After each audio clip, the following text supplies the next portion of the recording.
nag-work ako sa call center as a call center trainer for 8 years. Nag-start ako 2005 when I was 18. Work ko is gabi. Tapos nakatira ako noon sa San Pedro, Laguna. Ang office ko nasa Ortigas, so commute ako everyday. Nag-join ako sa front row talaga para gamitin yung products. Dati kasi nagsastruggle ako sa acne dahil nga doon sa lifestyle ko sa trabaho, I used to smoke, tapos panggabi, so laging puyat.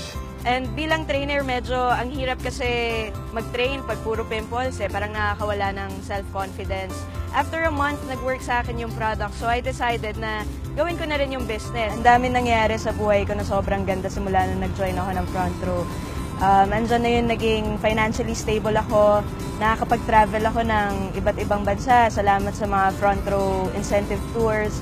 Andyan na rin yung mas nakaka-bonding ko na yung mommy ko kasi mas may time na akong makasama siya. Pero aside from that, my dreams are coming true one by one. And isa sa mga pangarap ko talaga is itong kotse ko na to. Kasi yung dad ko, nung buhay pa siya, he always wanted to restore a 1965 Ford Mustang.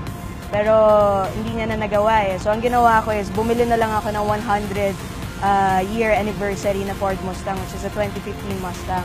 So, close enough na, pwede na, diba? Ako si Queen and I'm forever front row.